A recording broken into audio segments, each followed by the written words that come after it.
Now, today's episode of F1 My Team kicks off with some breaking news and something I didn't expect. We have yet another regulation change planned for Season 3, so very excited about this. I think it could be a great opportunity for us to make some things happen during the off-season, and also because in Season 3 I'm kind of planning on starting to use sliders to make things a bit more complicated for myself, so I feel like this could be a good phase and a very exciting opportunity for us to make the series a bit more interesting moving into Season 3. Now, as always, if you guys missed a previous episode, I'll leave it linked up in the top right hand corner of your screen. The Singapore Grand Prix, a pretty strong weekend and one of my best qualifying laps of the season. If you haven't seen it, then go check it out. I'll leave a link in the top right hand corner of the screen. But today, guys, we are here for the Japanese Grand Prix, my favourite track of the entire season. If you guys are excited for today's episode, leave a like. Let's try and smash over 1,200 likes and subscribe for more daily F1 content because we are rolling the content out right now on the channel. But today, you can see this weekend, no rain on the forecast. In terms of upgrades, the car is unchanged, so nothing this weekend, and we keep our 4th place status as we just overtook Aston Martin in the last weekend. And in terms of future upgrades, we're looking pretty decent. We've got a few on the way. All of them are major, so we should be taking another small step forward, potentially overtaking McLaren and becoming the 3rd quickest team, which would be absolutely incredible. Now, we jump into Friday practice around Japan, and it's one of them tracks that I absolutely love. You know, it's my favourite one of the game, but it's very tough. You know, we failed the qualifying pace program. I wasn't able to beat the recommended lap time, and just in general, the AI are so fast and strong through sectors 1 and 2. All the medium and high speed corners, like the S's for example, the 2 Degners, spoon curve, literally so many corners where the AI are so strong, and it's really difficult to keep pace. I'm very fast in sector 3, but I'm not really making up or recovering enough time in that one sector to kind of counteract the first 2, if that makes sense. Now, you join me at the end of my first qualifying lap in Q1, and to be fair, it wasn't too bad. It was a bit of a safe lap. We do a 25-1. We go P6 ahead of Tsunoda and Giovinazzi, and the lap wasn't terrible. But we had to go out again. I'm currently P15. I'm only saved by less than a tenth, so we need to improve. And we're going to send it on a fresh set of soft tyres and see if we can find more lap time. Ideally, we need like a 24.8 maybe. 24.9, 24.8, maybe even 24.7 to be safe. So we need to find a couple of tenths here on this second lap. So here we go at the front corner on the pit straight. DRS wide open as we run down to turn 1 at the 50, turn in, and getting a lot of front end understeer through there, but we managed to get the nose in for a second apex at turn 2. Then into the S's, trying to stay off the curbs as best I possibly can because they are very inconsistent, very RNG, and very tricky to get right, so I try to stay off them if possible. Up through Dunlop, and now making our way to the Degners. A 10th up so far in sector 1, 7th gear through Degner 1 we commit, using all the track. Degner 2, 4th gear, picking up the throttle pretty early, and now up to the hairpin, trying to straight line the braking as much as possible.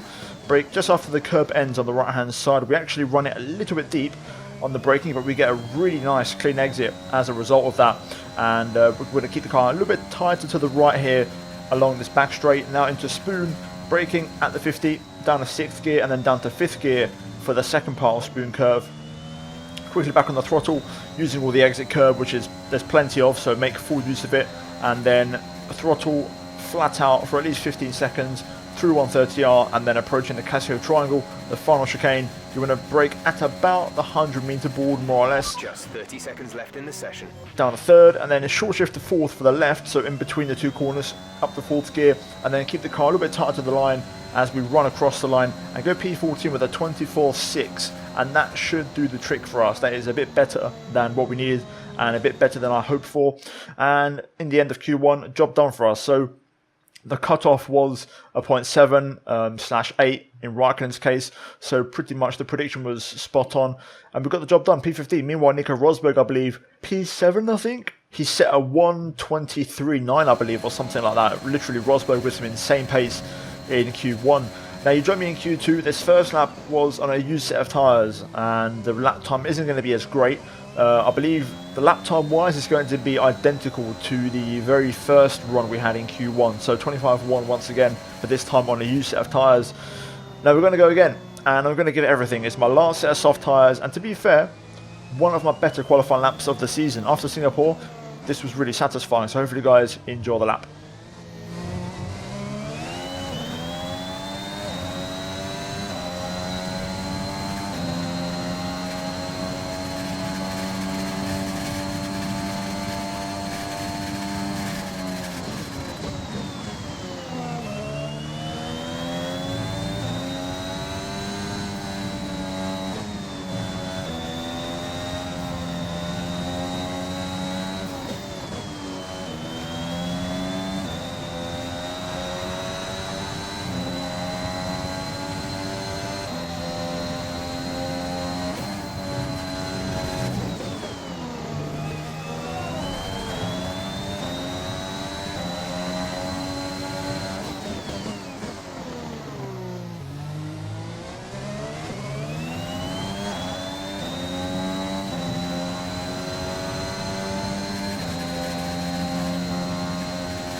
There we go, across the line, very good lap, really satisfying. I felt like I hooked up pretty much every apex, and the end result was a 1 minute 24.4, and to be fair, not too shabby. P14 for us, about as much pace as the car really had. The gap to Russell was another 3/10, which there was no way I was going to find 3/10 on that lap. Nico Rosberg, P12. Bit of a shame. He had pace to go into Q3 had he matched his Q1 lap time. And worth noting, Lewis Hamilton has a 5-place grid penalty in the Mercedes. So the championship leader up against it here today in Japan. But anyway, a good day at the office. Both cars, on row 6 and row 7. Potential for points. So let's see how it goes. But that's it for qualifying. And we're now going to move into the race here for the Japanese Grand Prix. Welcome along then to the magnificent Suzuka International Circuit, a stone's throw away from Issa Bay in the beautiful Japanese countryside. What surprises lie in wait for us today in the Japanese Grand Prix? We're southwest of the city of Nagoya today at the unique figure-of-8 Suzuka circuit. 3.6 miles and 18 corners make up a lap here, with average speeds approaching 136 miles per hour. DRS will be available, of course, into the potential passing opportunity at turn 1, although the best place for overtaking will be through 130R and into the final chicane.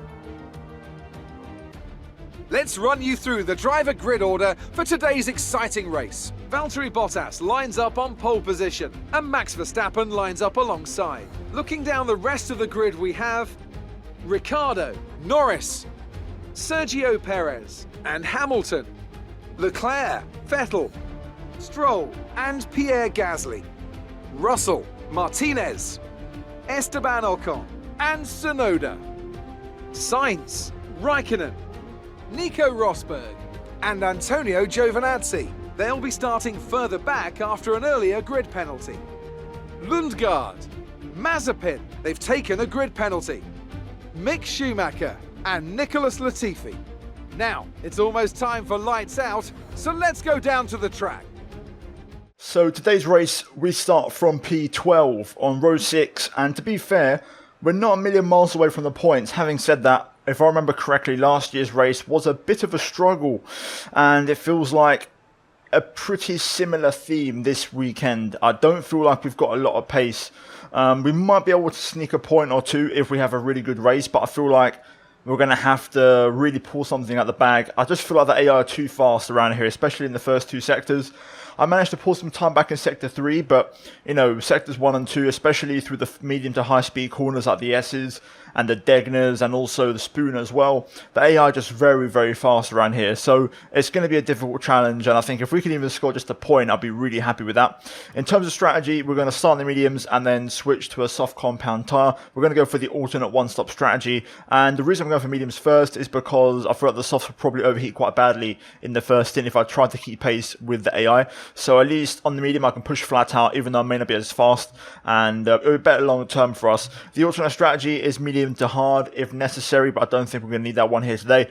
Fuel wise, 0.2 extra. I'm going to go a bit more on the heavier side and let's see what happens. I'm planning to just go flat out the whole race and save no fuel. So yeah, let's jump into it. No rain expected, and we're going to see if we can try and somehow score some points around a track that is probably one of the AI strongest in this year's game. Right, let's do this. Let's see what happens. Have a bit of fun with it and see if we can make it a good race. 5 laps are on.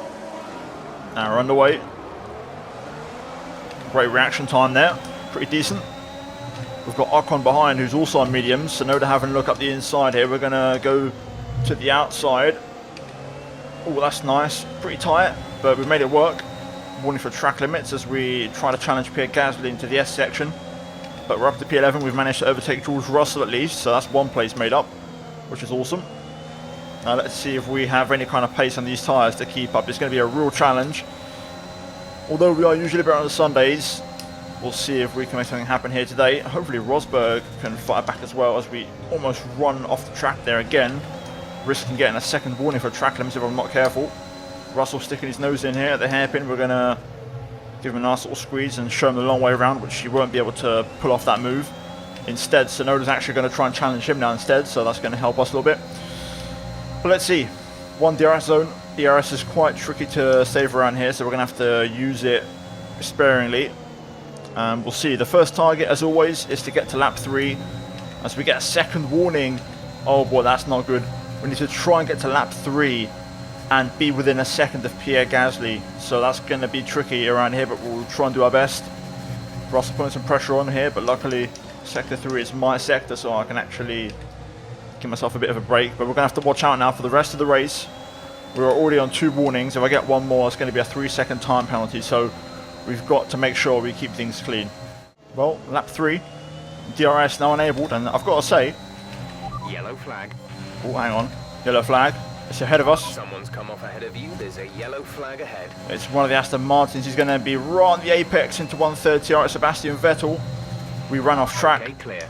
Luckily, we don't get a warning for that. I took off quite a bit of speed. Vettel, they're retiring from the race. There it is, confirmation of Seb out the race, but I had to take off quite a bit of throttle there. Otherwise, I may have actually got my penalty. So we're up to P10 thanks to that DNF, and we're down the points. And I was going to say, I think the pace ain't too bad. We're actually hanging in there okay right now. And it seems like the pace isn't that strong. Having said that, I mean, we've got these 3 cars ahead of us, and there's a massive gap to the top 6, top 7 or so. But, you know, these 3 guys ahead of us, we can definitely race them for position today, it feels like. Seems like they're not as fast as I thought, so we've definitely got a chance.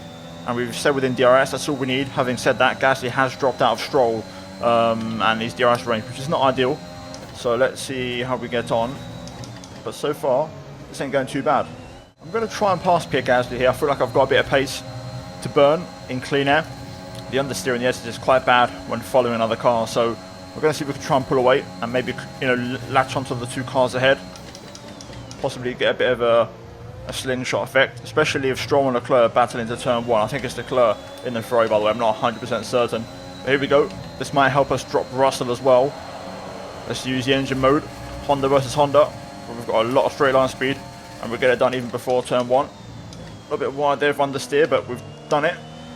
And we've cleared Gasly. Let's try and push on and see if we have any pace in clean air to try and pull away. Personal best, purple sector 3. As now Leclerc and Stroll go up us into turn 1. Not quite happening though for Stroll. That's going to cost him time though, hopefully a bit more of that, and we'll close up. These 2 ahead of us are still getting away. I can't quite match their pace right now. I think Leclerc is quite quick and he's dragging Stroll along, but it's not working for me because I feel like Stroll's forcing Leclerc to use ERS constantly and they're just really putting away the entire time.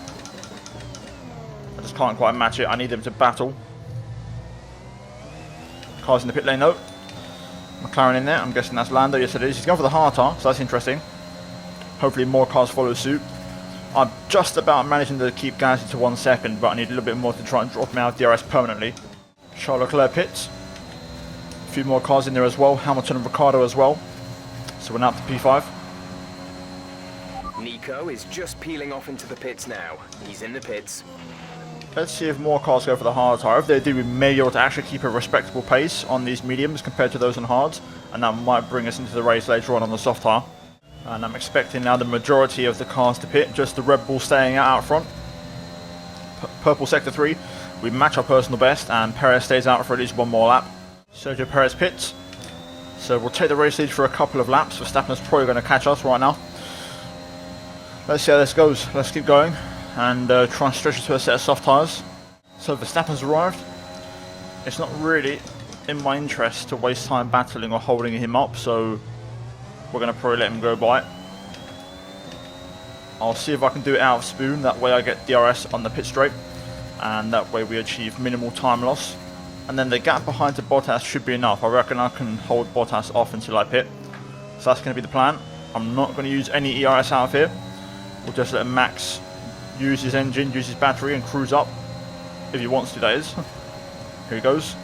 To the inside. Not ideal into 130R, but it will have to do. Let's just try and stick with him with the DRS on the pit straight. I pushed quite hard this lap. I tried to see if I could stay within Verstappen's DRS. Concerns at the moment. Just focus on the driving. I wasn't quite able to, but Verstappen 25.8. We do a 26.6. We find a whole half a second on that lap. That was a really good lap from me. I felt really good on that one. I used quite a bit of battery, but a good response in pace. Exactly what we need to make a potential overcut work. There we go. We've made it to the pit stop lap. Looking at the minimap right now, there's a bit of a pack of cars heading towards the hairpin. That could be where we're at. I see a Ferrari. That's probably Leclerc. I'm still aiming for him, realistically, so let's see what happens as we box. I wonder if we can make the overcut work. Stroll, maybe? I don't know. Depends if they went for the hard tyre or the medium, but into the pit lane we go. Slow roll down. There we go. Pretty safe pit entry, to be honest. Right, let's see where we rejoin then. It should be interesting. Hopefully. You know, Stroll, Leclerc, that's what I'm looking at. That's where I want to be. Complete. Go Good now. stop. 2 second stop. Okay, Stroll's, never mind. Stroll's not a match. He's on medium, so he's flown by. But Leclerc on hards, here he comes. It could be close. Pit strategy complete. See these tyres through to the end now. So we've done it. Yes, we have. We're out ahead of Leclerc. So the hard tyre not working out for the Ferrari. Meanwhile, Stroll on mediums is absolutely just driven away. Let's see then if we can maybe catch Stroll and finish a potential P7 today on softs. If we, I mean, I'll be happy with this P8. To be honest with you, I said at the start of the race I'd take a point. So let's see if we have any pace on these to maybe chase after Lance Stroll in P7. So straight away, personal best. Not enough for a fastest lap though, which is a bit of a shame. 26.0. I don't think we've got the pace for that. Purple sector 3. We're catching Stroll. Not as fast as I'd like, but let's keep chipping away. You never know, we may still arrive at the end of the race. My tyres are on fire. Probably pushing a bit too hard, but oh well. It is what it is. I'm trying to catch people here, so tyres hold up please. We're going to have to make some tyre upgrades, I think, to try and get the tyre temps down, because that's insane. Without a doubt, the medium is the race tyre for this track.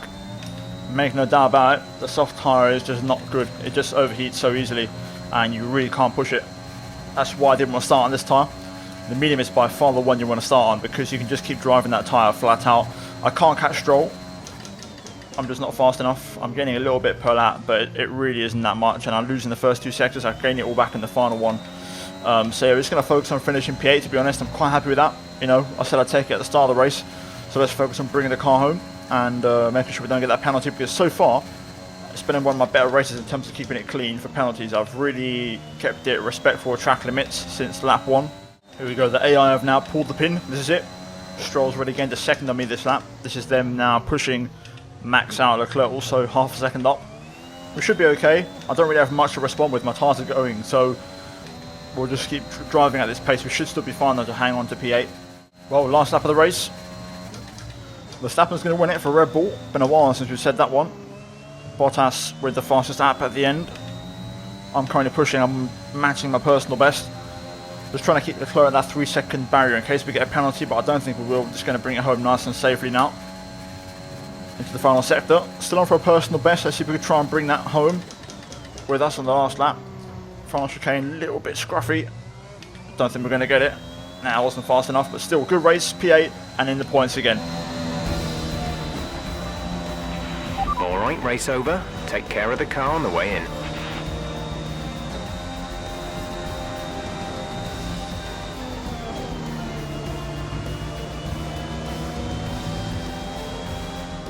Another action-packed Japanese Grand Prix comes to an end. And what a magnificent drive to take the win here today. What do you think it was, Ant, that gave them the edge over the competition today? Well, this was a real team victory. They put together a solid strategy today that appeared well suited to the conditions out on track. The driver did everything that was expected of them in the moment to really execute the team's plan to perfection, a shining example of how F1 really is a team sport.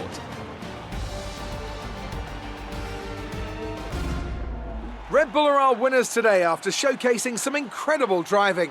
There's been a huge push from them lately to stay competitive with the other teams, and they're certainly proving themselves.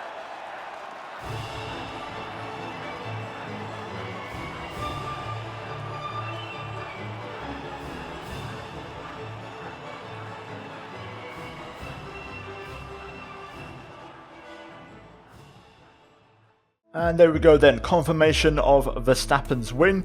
Bottas fastest lap 24.6, which is insane. In the end, the hard tyre was definitely quite a strong race tyre, and I feel like the medium and the hard is the better option to go. I feel like the soft tyre just doesn't work, at least for the player. For the AI it's a different story, but for the player, you know, for me, you guys, the soft tyre just is very hard to keep pushing because it overheats all the time. So we'll see in future seasons if we change our strategies up a little bit, but still Verstappen picks up the win, Bottas P2, Norris back on the podium, P3, long time away from McLaren, but they're back on the podium now, and last couple of races, it just feels like McLaren have just turned, you know, their form a little bit in the right direction. Perez P4 on the second Red Bull ahead of Hamilton, Ricciardo P6, and it's Lance Stroll in the first of the Aston Martins. We finish in P8 ahead of Charles Leclerc, and Russell scores the final point. Missing out on the top 10, Gasly, Ocon, Sainz, Tsunoda, Raikkonen, Rosberg P16. A bit of a weak weekend from him, but maybe the car wasn't that great for us. Who knows? Giovinazzi, Mazepin, Lundgaard, Schumacher and Latifi, and Sebastian Vettel out the race. Now, after that one, the standings, again, we scored points, so we're keeping that consistency going, and we're still P5. Lando, with that podium, is now just 7 points behind us, and the gap to Verstappen now, because he won the race, has grown quite a bit, and it's pretty much put us out of reach now, which is a bit of a shame. In the Constructors, though, we are currently P5, and I think we're going to finish there. The question is, can we steal a P4 from Aston Martin? To be honest, all the points are mine. We need Rosberg to help us out now. You know, that's why I signed him. I want to see some performances from the world champion. So, yeah, let's see what happens. But, yeah, we're done for the race. We're now going to move into upgrades. Now, after the race, Verstappen picks up a clean sweep in the rivalry. So that's pretty much going to put an end to things, I think, from this point onwards. The final few races, I'm expecting Max to probably turn the corner. Whenever you select a driver as their rival, they tend to pick up in pace. And it's no coincidence that Max has won that race and has kind of found a bit of form lately. In terms of Acclaim, no changes, of course, as always. Cash-wise, sponsor-wise, we get a full payout, so an extra $1 million goes on top to the cash pot. Damages, though, quite a few, and we lose half of the money. So not a lot on my end, but Nico sustaining 50% of the damage. And yeah, we move on to the next race with hopefully more upgrades on our car. Now we're back in the office, and we have, first of all, a sponsorship renewal with Equinox, which I'm happy to go ahead and re-sign, no issues on my end, and it's good cash, easy cash to attain. Activities, we've got quite a few, 10 days until the next race, so we're going to go ahead and do some race sims for Rosberg. We're going to add some weight training as well, and just make him a bit quicker for the next race. That's kind of what we want. Second driver PR filming as well, and pretty much Rosberg getting a full exclusive treatment and pampering for the next race at USA. We're going to look at the upgrades. We don't have a hell of a lot of points. Currently the 4th fastest team in Formula 1. We're going to probably do, I feel like maybe a bit of chassis work could be decent. We don't really have anything that decent available though. I think, I don't really want to go for the brakes, but we may have to be honest with you. Okay, we've got the fail in the rotor speed, we'll go for that. We'll get that on the car for now. And we'll get the brakes next whenever we have enough cash. Now I've paused the sim because unfortunately the MG UK reliability upgrade has failed, so we need to get that on the car because we're on our last one and I want to try and make it work. So we're going to get that on the car, and that will take 2 weeks to arrive, but that will leave us with not enough points now to really buy any more upgrades heading to the next race at USA. And there we go then, we're ready for the next race at the Circuit of the Americas. I forgot to mention, I'll mention it in the next episode as well, but Kimi Raikkonen did confirm his retirement from Formula 1, so he won't be racing next season. So there might be a shift in the driver market, and of course in the last episode we saw there is going to be a regulation change, so things might shuffle up a little bit heading into Season 3, which I'm very excited about. Anyway, guys, that's going to be it though from me here today in this episode. If you enjoyed it, smash the like button. Let's try and break over 1,200 likes in this video. Subscribe for more. As always, it massively helps me out and I'd really appreciate it. And finally, check out the 2 videos on screen if you haven't seen them, and along with a shout out to the channel members as always for supporting the content. But guys, thank you for watching and I'll see you all next time.